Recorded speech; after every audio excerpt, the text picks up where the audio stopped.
Salut à tous, c'est Pang de la chaîne, bienvenue sur cette vidéo qui continue ma réflexion autour du verbe, du mot et de la censure potentielle qu'on se fait et que les médias sociaux peuvent faire plus ou moins consciemment pour continuer un petit peu sur le mot comme viol et vous verrez, je vais vous lire un petit commentaire de Anne comme le mot inceste, tous ces mots qui peuvent être gênants parce que l'action et problématiques gênantes, etc. Il y a, par les médias sociaux, comme je vous disais hier, une espèce de tabou qui se met en place, comme une non-reconnaissance du mot. Et en lisant, en écoutant, mais en lisant les sous-titres que propose YouTube par rapport à la vidéo que j'ai fait hier, et de façon générale, hein, quand il y a des insultes, bien sûr, mais quand il y a des mots forts, comme viol, inceste, agression sexuelle, etc., et ben, dans le sous-titre, ils mettent des guillemets et des underscores pour montrer qu'il n'y a pas de mots. C'est banni. C'est toujours hyper perturbant de se dire « Ah bah ouais, donc le mot n'existe pas ». Et je vous parle pas de toutes ces chaînes américaines. J'ai l'impression qu'en France, on est pour l'instant pas à ce niveau-là, mais qui mettent des bips.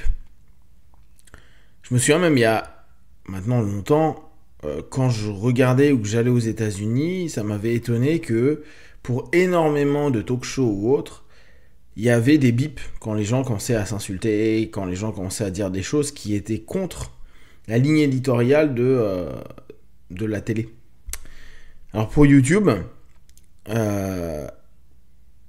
ils ont un levier qui est très fort, qui est celui de dire, vous, créateurs de contenu qui tentez de vous faire connaître et de vivre avec des revenus de YouTube.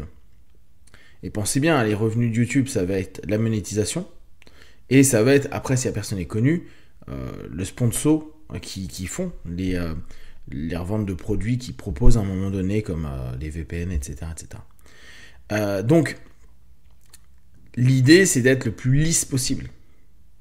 Cette idée d'être lisse, elle est intéressante et importante pour nous, de se dire, on a des personnes qui revendiquent des choses, mais qui, pour certains mots, alors autant les insultes, je m'en fous que ça soit censuré, parce qu'on peut dire la même chose sans forcément insulter. Par contre, des mots clés, des mots d'une énorme violence. Viol, c'est un acte violent. L'inceste, c'est un acte violent. Ces mots-là, on veut les rendre lisses, on veut les faire oublier, on veut qu'ils ne soient pas prononcés, parce que ça ramène pas de business. Ça ramène pas potentiellement des annonceurs. Et vu que YouTube est gratuit, les annonceurs, c'est ce qui va, entre autres, permettre de gagner de l'argent sur le produit.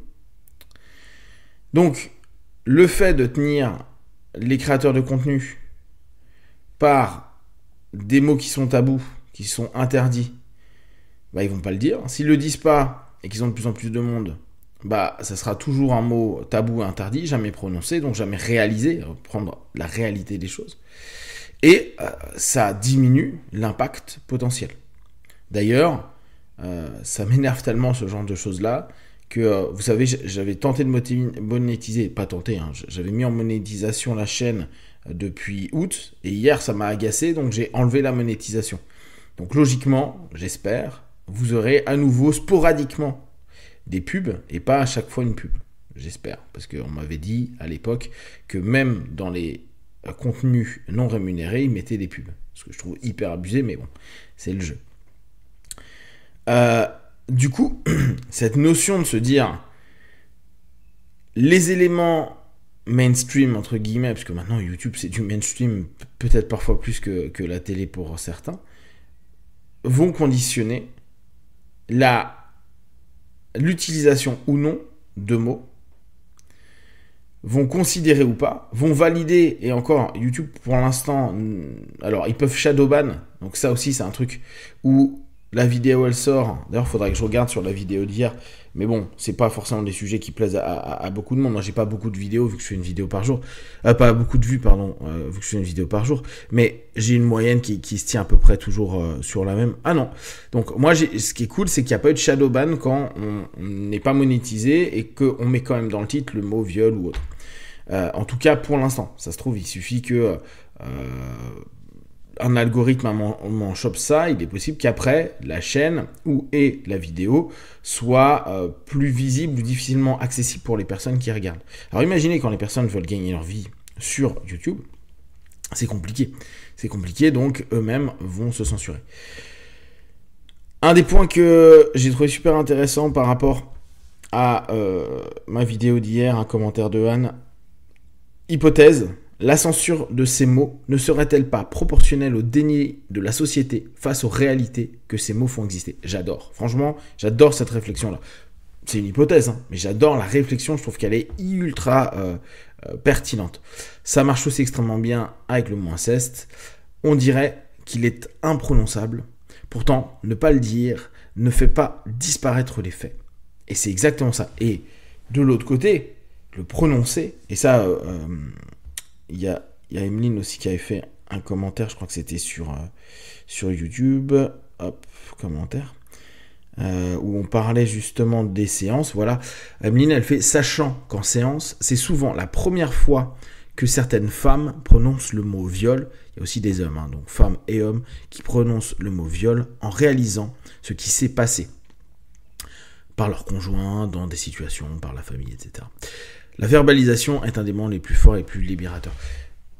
Je trouve qu'avec ces deux réflexions-là, qui vont dans le sens de ce que je vous partageais, hein, je vous proposais en tout cas, on trouve effectivement cet impact de la possibilité ou pas de prononcer le mot. Et, comme disait Anne, cette notion, le mot imprononçable. Imprononçable. Pour quelqu'un qui a vécu un viol, un inceste, une agression sexuelle, des violences X et Y monstrueuses, le fait de ne pas pouvoir prononcer, c'est pas libérer. Ce n'est pas formalisé. Ce n'est pas pouvoir avoir le droit de faire le deuil, de pouvoir se restructurer physiquement, psychiquement, etc. C'est avoir une espèce de démon à l'intérieur de soi qui revient sans forcément qu'on comprenne pourquoi, parce qu'on n'a même pas réussi à identifier ce que c'est. Toujours la même chose. Nous, bien sûr, dans les accompagnements psy, on n'est pas des diagnosticiens, donc on peut pas aider par rapport à ça. Mais c'est comme si les médecins étaient inaptes à diagnostiquer, parce que l'élément de la maladie ne trouvait pas de nom. D'ailleurs, à partir du moment où ils ont un nom, ils ont des médicaments qui potentiellement peuvent faire réagir, ou une opération, qui vont pouvoir avoir un impact. Mais si je nomme pas, comment je peux aider? Si je nomme pas, comment je me libère? Si je nomme pas, comment je peux donner conscience à d'autres que peut-être ils ont la même chose? C'est vraiment, pour moi, hein, ultra flippant. Alors je me disais, c'est parce que je suis une fixette sur le mot, hein, c'est aussi mon pathos, sachant que pour moi le mot était compliqué à comprendre, à retranscrire, à utiliser, etc.